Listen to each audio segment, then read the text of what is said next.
Welcome to Mission Evolution Radio Show with Gwilda Wiyaka, bringing together today's leading experts to uncover ever-deepening spiritual truths and the latest scientific developments in support of the evolution of humankind. For more information on Mission Evolution Radio with Gwilda Wiyaka, visit www.missionevolution.org. And now, here's the host of Mission Evolution, Miss Gwilda Wiyaka. Is there more to our DNA than we formerly thought? Can we consciously influence its expression? Can DNA activation put us on the evolutionary fast track? Mission Evolution Radio TV show is coming to you around the world on the Exxon Broadcast Network, xzbn.net. With us this hour to explore the concept of 12-strand DNA and its activation is Ruslana Remennikova. Born in Ukraine, Ruslana is a former research scientist for the Fortune 100 ranked company Thermo Fisher Scientific, where she worked with vaccine sciences. In 2016, a leap of faith for a more meaningful life, she left the world of corporate science to later open a sound machine practice while writing her first book. She's the founder of Songbird Science, a research company exploring the intersection of frequency, consciousness, and wellness. Her sound medicine practices has integrated into VCU and MCV healthcare system, where it continues to promote holistic healing and well-being. Ruslana, thank you for joining us on Mission Evolution. Such a pleasure, Gwilda. Thank you so much for the opportunity to share about our evolution and well-being of the future. It's certainly up and coming, isn't it? Either that or we devolve. We don't want to go there, right? De-evolution is a significant part of my book, and it does play a critical part of our ability to traject forward. But you're right. We want to be able to devolve and evolve with intention. Intention being a key, right? So your bio says you're a research scientist. What's your educational background? I studied biology and chemistry as an undergraduate. I was an overachiever, and I was also studying forensic science. I was 3 credits away from triple majoring at the time. And after I graduated, of course, I found and began my career as a research scientist. I'm sorry, go ahead. I was just going to finish off by saying while I was in school, in pharma, I was also doing my graduate program and studied chemistry as well. My goodness, that's a lot of education. So how did you become interested in DNA activation? So that's a really wonderful segue into how I've become kind of interested in this message about our 12-stranded DNA. And there's a number of reasons why such an encompassing topic interests me. However, I felt that as much as I can list all of those reasons, in a paradoxingly way, I felt that message actually, an overarching theme, chose me. We chose each other. So with my background in science and passion for positive change and healing, I felt a subtle whisper that beckoned me during the final years of my corporate life. I felt at that point very disconnected from the formulations that I was working on. I felt that the material that I was studying was a lot more ethereal and powerful than we truly, as reductionist scientists, realize. So I was willing enough to surrender to this inspiration that led me to a much more personal endeavor of researching what I believe is the future of our understanding about DNA, and that is called the 12-stranded DNA. So what is DNA activation? I don't think we all understand that. DNA activation conventionally in the laboratory is when DNA expresses itself, its ability to um, um, become alive, its ability to become um, significant in terms of action, in terms of physical quality. When we are considering the archetypal form of any physical substance, I'm very interested in the spiritual aspect of DNA, because before DNA existed, similar to how minerals were created, consciousness informed it. Consciousness is what creates matter. And I believe that we all contain ethereal DNA, and that is how we are able um, to connect to a much higher order, is that the cosmological higher order is able to inform our physical order. So the DNA you're talking about, moving up to 12 strands. I think we have 2 strands right now, right? That's I acknowledged. So you take it from 2-strand DNA up to 12-strand DNA. Those other 10, where do they come from? I love this question. It's so anticipated. So I want to talk about a little bit about the 12-strand DNA, because I believe this will also answer your question and offer opportunity for more questions. Um, the concept of the 12-strand DNA is built upon the traditional double helix model, um, that was profoundly introduced by Rosalind Franklin in the early 50s. And also James Watson and Francis Crick and Maurice Wilkins were a significant team in discovering the configuration, the shape of the double helix.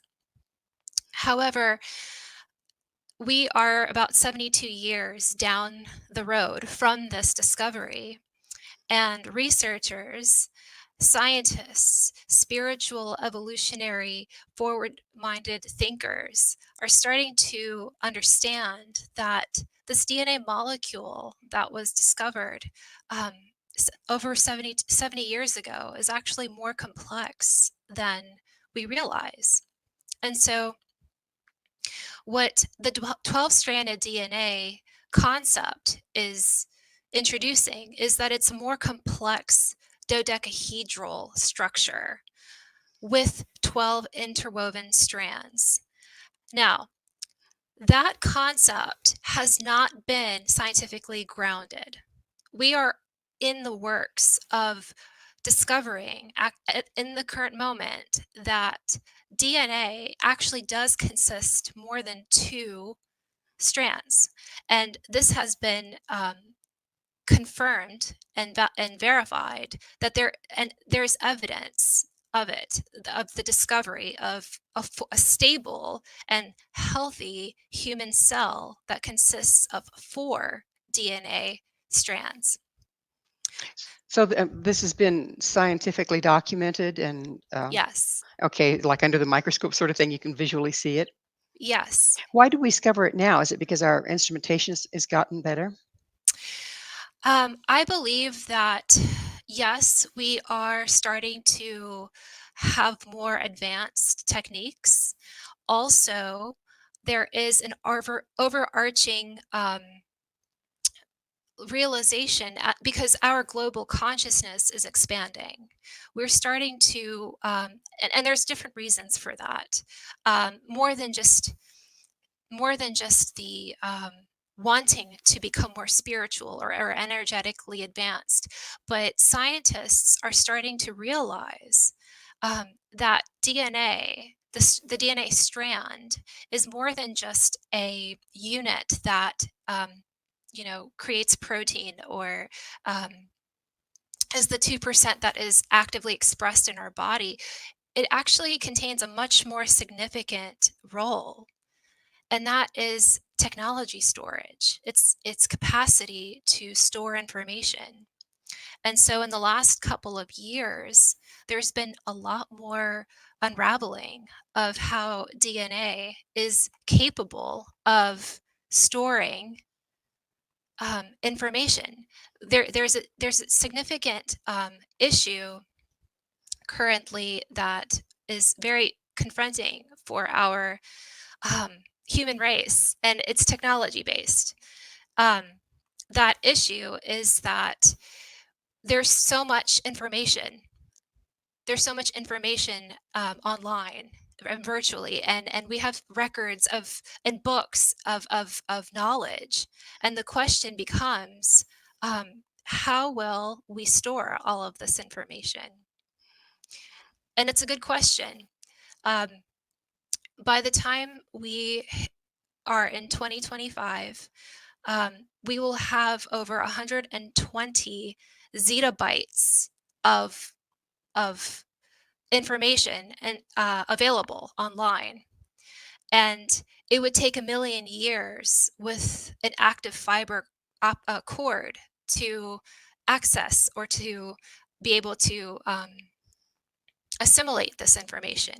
How Well, we're going to have to leave a cliffhanger because it's time for us to take a station break. But on the other side, I would really like to get into more understanding about 12 strands of DNA. Ruslana and I will return very shortly, so don't go away. This is Mission Evolution, www.missionevolution.org.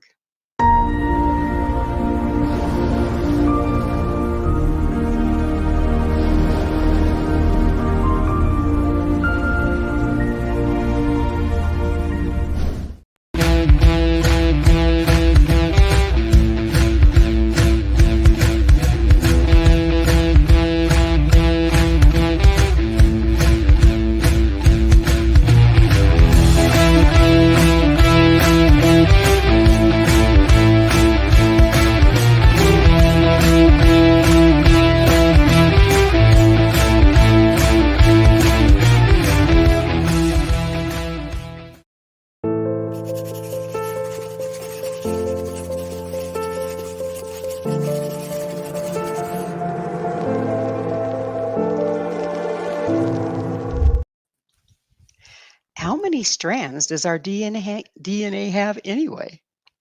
With us this hour discussing the concept of 12-stranded DNA is Ruslana Remennikova, the author of Activating Our 12-Stranded DNA, Secrets of Dodecahedral DNA for completing human evolution. That's interesting. Ruslana, the name of your book is pretty fascinating. Completing human evolution. Is there really a landing point, a place that we stop, that we have evolved and we've arrived? That's an excellent question. And the answer actually lies in what the word completing, where the word actually derived from. So completing, Pleh, was a Proto-Indo derivation, a Greek Proto-Indo derivation of the word, which means to become. And so in this context, there is no actual destination of any form. So when the book is referring to the word completing, it actually means that we're constantly becoming. And Now that so makes more sense. yes, and it that is highlighted right at the very beginning, because I know that's a very wonderful question and controversial at the same time. Absolutely, it is. So we were talking about we have scientifically proven now that there are 4 strands of DNA, but we're still talking 12 strands of DNA and DNA as a information storage rather than just gene expression. So how much does epigenetics play in here? Epigenetics is a very significant part of our genetic um, contribution and ability to progress forward as a biological being. Um, with the 12-stranded concept, epigenetics is a critical part of that. However, this is a visionary blueprint that we are considering. This is what we are heading towards in the future. Now, that doesn't mean, you know, 5, 6, 7 years. We're talking about time in the future. This is the direction that we're heading towards, just as much as we are starting to unravel what does 4D mean? What does 5D mean? But this is the direction of 4D technically. So you were mentioning that the DNA expression above the four strands, going to 12, which would leave us what, eight? Eight strands is an energetic expression versus a physical one? Correct. At this point, we are considering that our genetic activation is going to be significantly mental. So that means that we are healing as a humankind to unravel the potential in our DNA, which will which will be triggered by our decision, our intention, our ability to emotionally heal at this point in time. So you're talking about healing. How much does light have to do with this? And there are some scientific studies pointing out that the sun is definitely more active than it's been in a long, long time, or in recorded history sometimes, and that there's, AKA, a lot more light, larger bandwidths of light present, particularly during solar flares and stuff. Is that playing into our opportunity to access and activate the extra strands of DNA? So what it sounds like your question is, you're asking if the external light of our environmental landscaping has significant value in shaping our genetic evolution. Am I understanding this correctly? Yes. Hmm. So to consider this question, um, I am more interested in the frequency of our own ability of transforming, of metamorphosing, of um, evolving with intention. I do believe, because of the electromagnetic field that exists all around, that photons are a significant um, variable in the way our DNA is constantly evolving because of wavelength and frequency. They interlink, and um, they create the field. So I do believe there is a direct influence on our DNA based off of photons. However, I have done more research that is frequency based versus photon based at the moment. Gotcha. So you mentioned healing. Does our personal damage, emotional damage, spiritual damage inhibit what we can express as far as these new strands of DNA goes? Yeah, so that's a wonderful question, and I'm so glad that you bring this up. I believe that it's significant to make sure that we are all on the same page with what does the word healing mean? Because healing has a different connotation for each person. When I speak of healing, I don't treat it as if we are um, something is wrong in our bodies or that we're trying to fix anything. I don't have this relationship with the word healing. And I believe that the term is a misnomer in our society. Healing is a direction. Healing is a means to put yourself on a mindful trajectory to achieve the goal that you would like. But to address the second part of your question, there is a significant issue that each one of us carries. And by issue, I mean on a cellular level, and that's grief. We all carry grief. And grief it can be a spiritually wonderful ally, which that's my contribution and um, wanting to share, is that we can ally with this divine force, or we can let it consume us.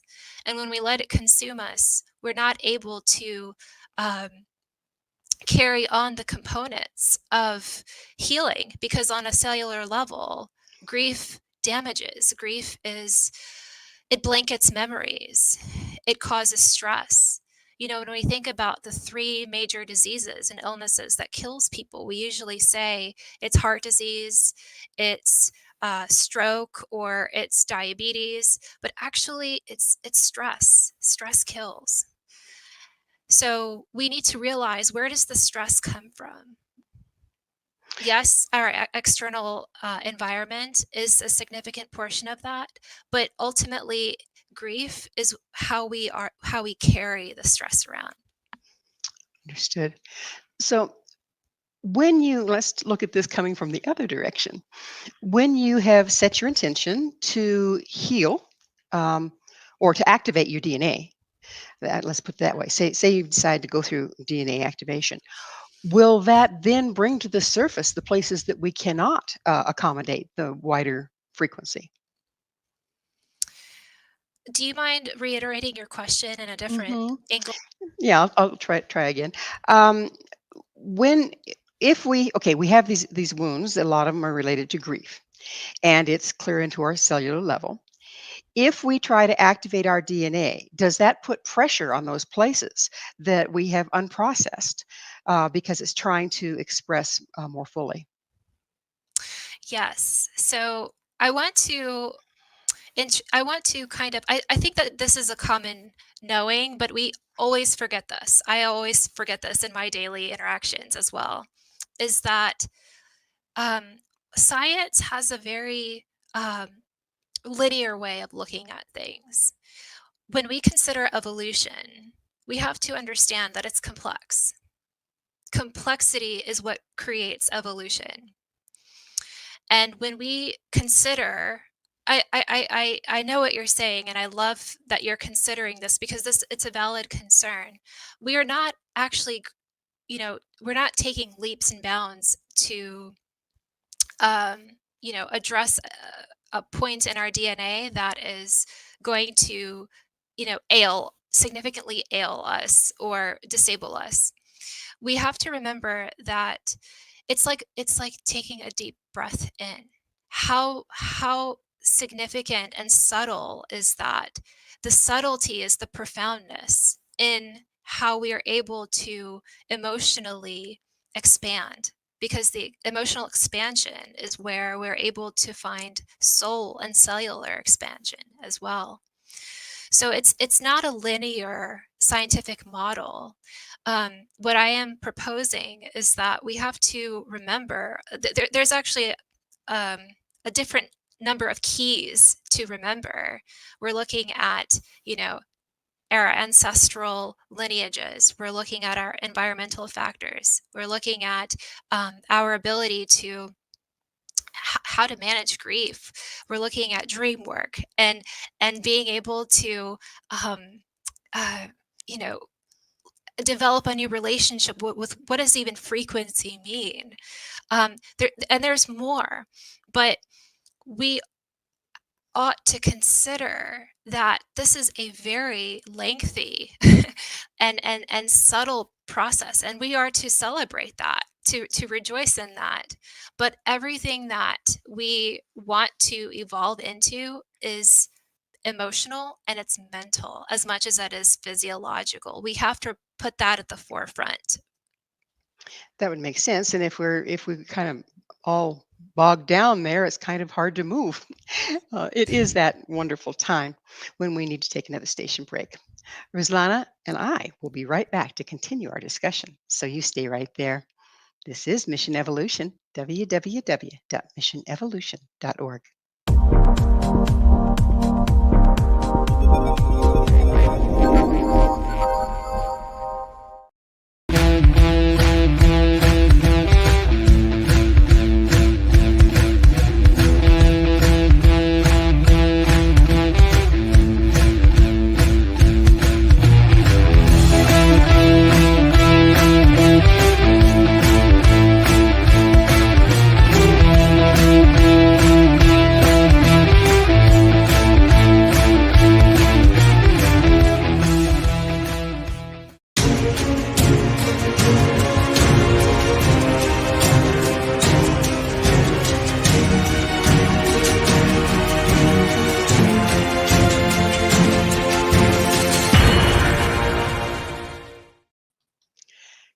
12-strand DNA. Fact or fiction? This is Mission Evolution, missionevolution.org. With us discussing DNA activation is Ruslana Remennikova. Her website, ruslanaremennikova.com. Ruslana, we've been talking about 9, right? No, 8. Yeah, 8 strands of our DNA as basically being unseen, uh, esoteric, if you will. How do you know they're there? What's the evidence? So, as I was mentioning earlier, there is no evidence of them yet. We are propelling in the direction where we are going to explore the DNA as more of a dodecahedral model. I'm sorry. You've mentioned that before, and what do you mean by dodecahedral? Sure. How does that relate to DNA? Yes, perfect. So, Plato, one of Pythagoras' students, left us with a legacy, with many of them actually, but for this conversation, he left us with the Platonic solids, where he identified 5 different shapes, and each shape has a symbolic or metaphorical meaning. However, each shape has been scientifically and mathematically proven to aid in our ability to understand certain concepts. So in this case, Plato introduced the dodecahedron, which is the symbol of the universe. Pretty fascinating. So then how does that relate to DNA? So when I mentioned 4D earlier, the fourth dimension, which we are as a humankind starting to explore, um, in this context, the Platonic solids, the dodecahedron, is vital, is a key and a tool for us to unravel what the fourth dimension can prove to us about our DNA.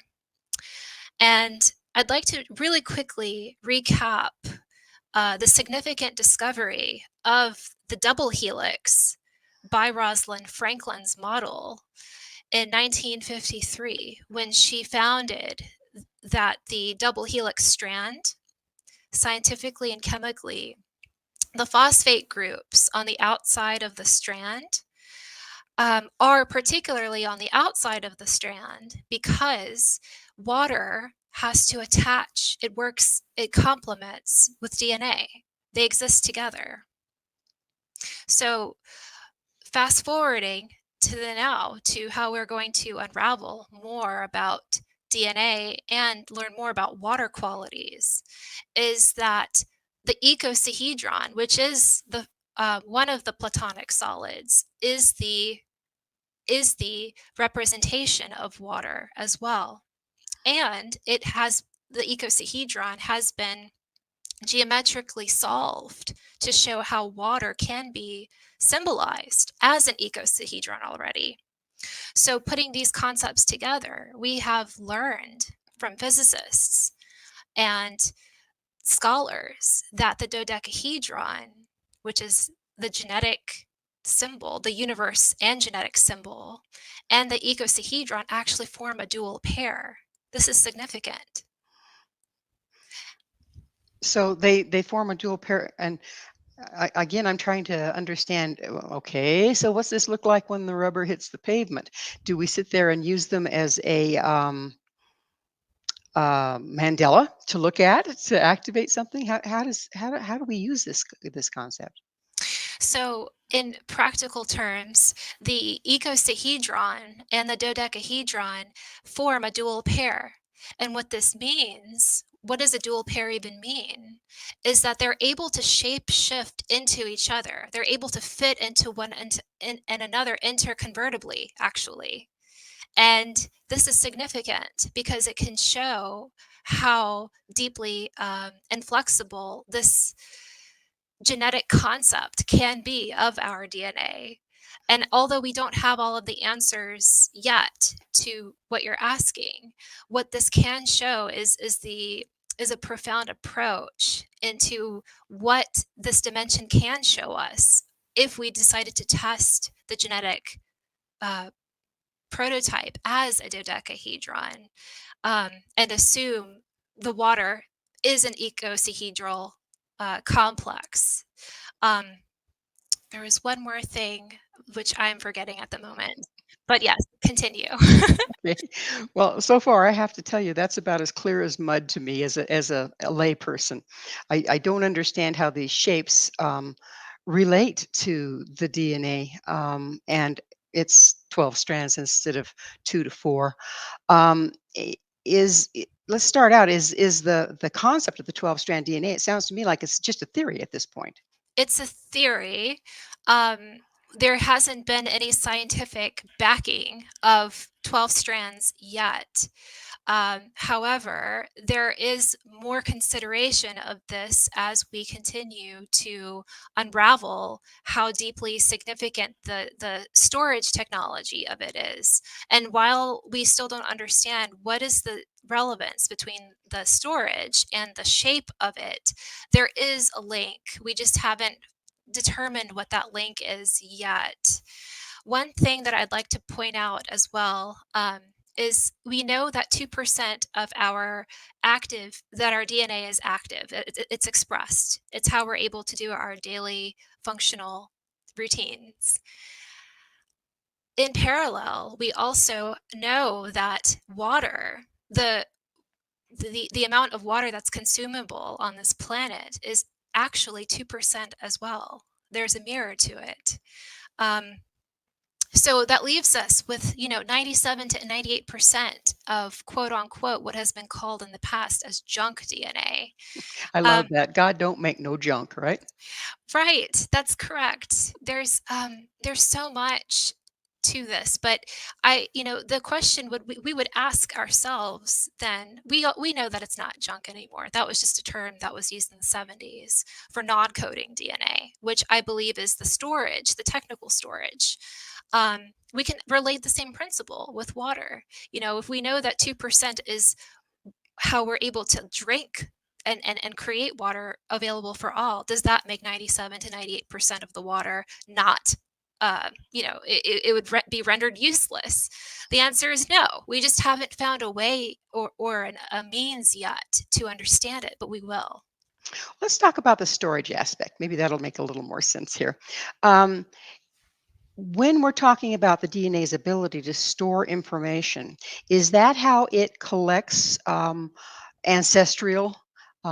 There's been more and more indication that we don't just take on the brown eyes or the red hair or the brown hair or whatever, but we also take on emotions, damage, that sort of thing through from our ancestry through our DNA.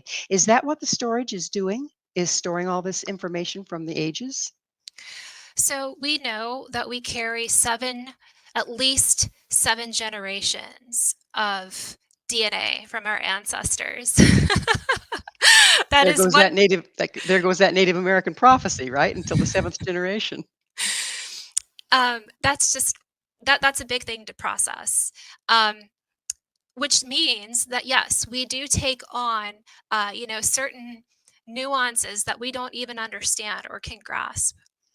One thing that I feel that we don't really realize is that, our ability to visualize and remember memories that actually never really happened in our lives before, um, is a significant gateway into the, activating of our DNA, of unraveling. It is the making of that moment that we're all talking about. Is the genetic activation. I don't know. If have you ever experienced a time when you uh, have a visual that you didn't experience before, but it was emotionally available to you? I think we all have if we pay attention. Um, so is this the um, passed down feelings from our ancestral line, or are we talking past life here? It that is a very subjective question. It's hard to even reduce that. I think that there are a number of variables taking place. Yes, there's our DNA. We also have to remember how sensitive our DNA is and how we're able to cognitively have a relationship with our environment while processing our own landscaping. With that, I think that yes, some of it could be memory, heritage or lineage coming through. It could be frequency based of our environment. It could be a telepathic exchange. It could be remote. It could be past life, because I think that is a very significant topic as well.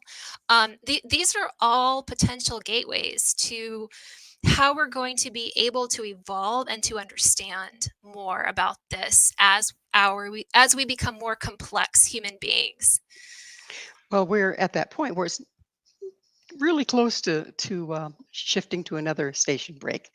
Um, on the other side of the station break, Ruslana, I would really like to get a little bit deeper into whose memories are whose memories, and can we actually use the memories that were stored in our DNA to come up with information we heretofore did not have?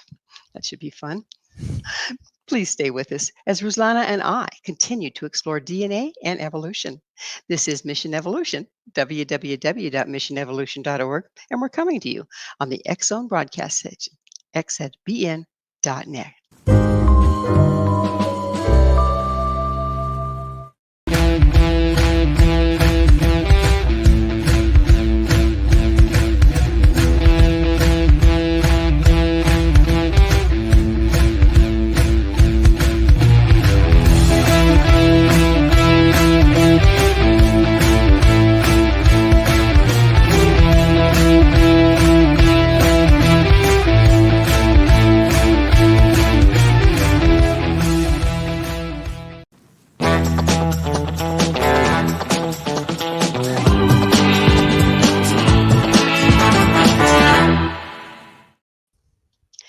Can DNA activation promote spiritual evolution?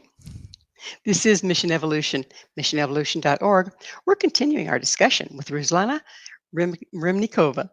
Her website, ruslanaremnikova.com. Ruslana, we were trying to unpack, if you will, the storage of information in our DNA, and you had mentioned that it doesn't have to, it comes through our DNA, but it doesn't necessarily all come from our experience. And my question that I'd like to lead this segment with is, okay, so if that's the case, can we consciously access information that's stored in our DNA in order to make use of it? We can make an attempt to, I believe we can approach our memory healing, which is essentially what DNA activation is a means to unravel and restore memories that we didn't feel that we were connected to or have access to in previous years. I think that it's really important. We have a lot of different examples now with practical applications of how DNA is a means to store digital information. So there have been wonderful advancements that have demonstrated how effective DNA is in terms of storage.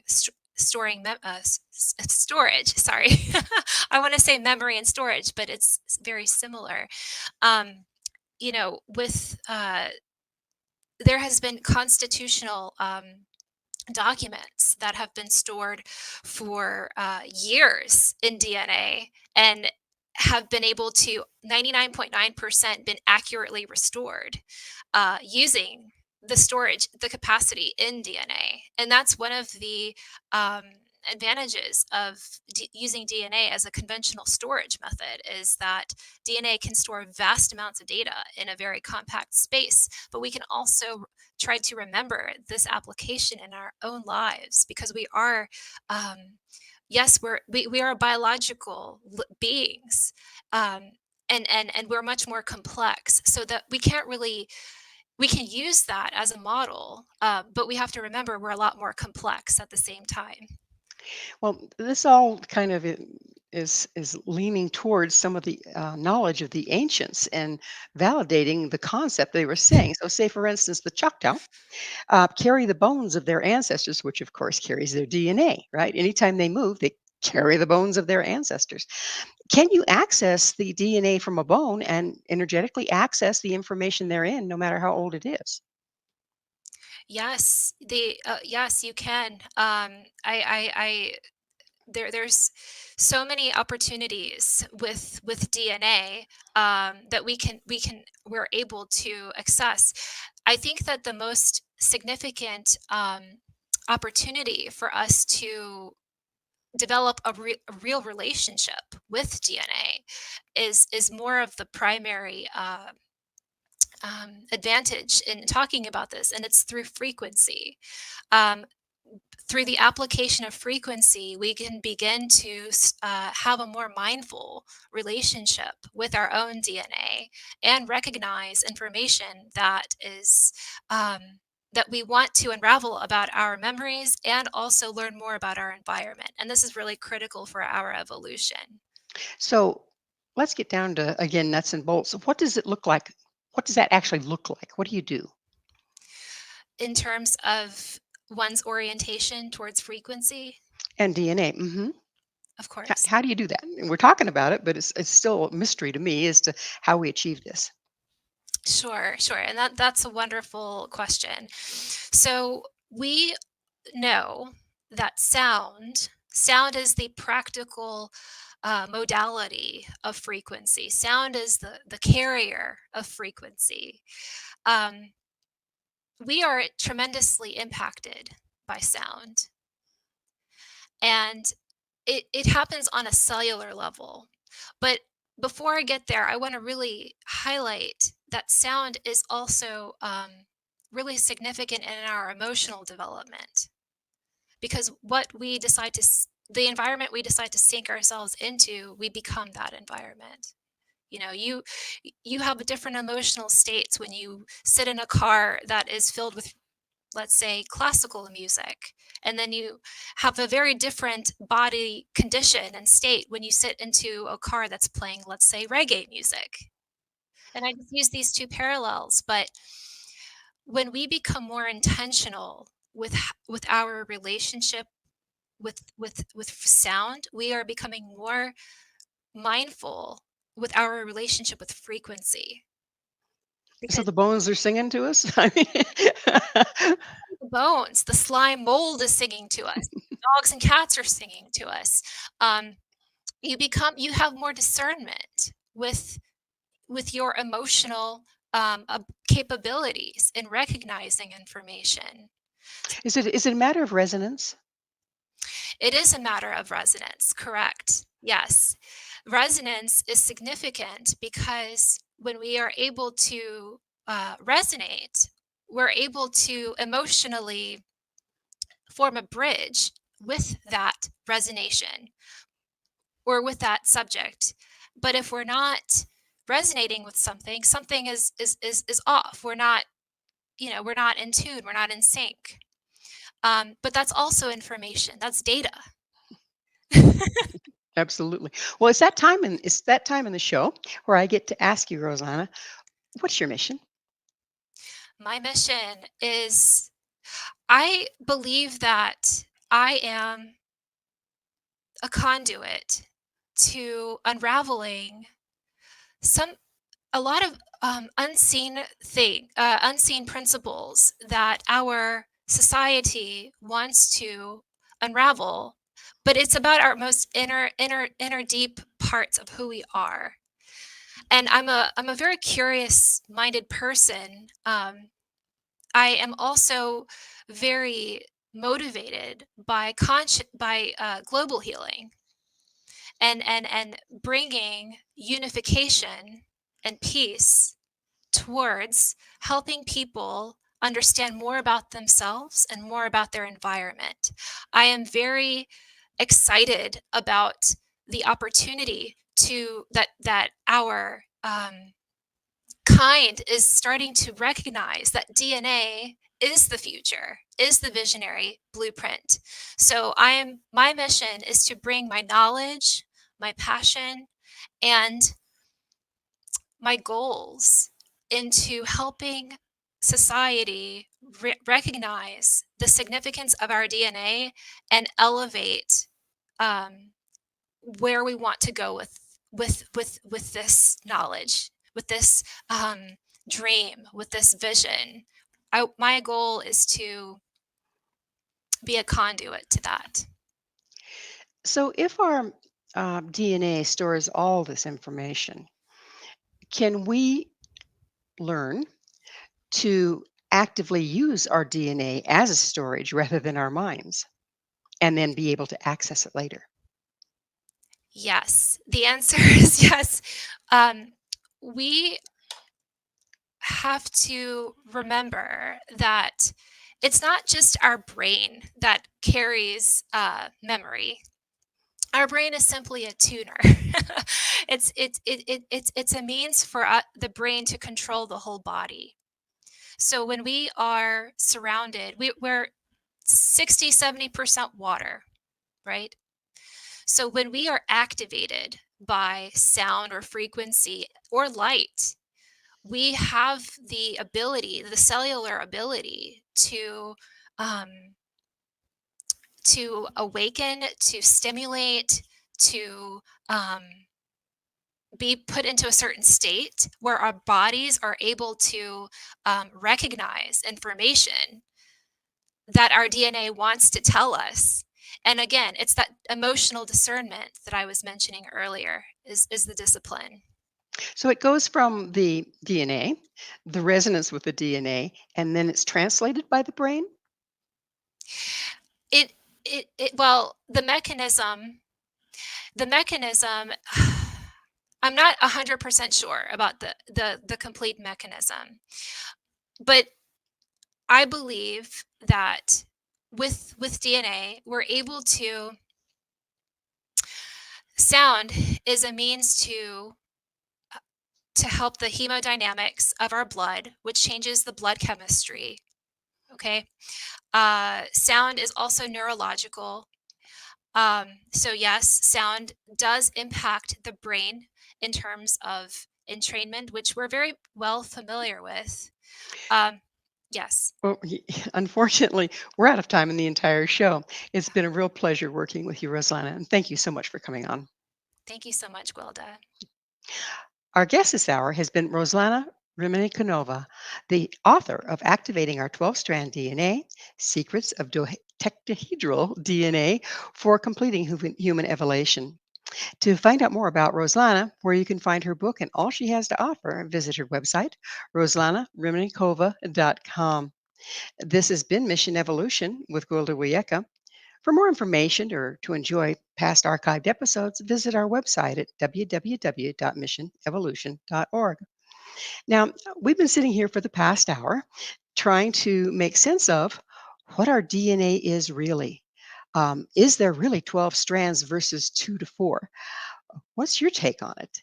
What do you see for the future if it is indeed 12 strands and it can hold information that we can access at will?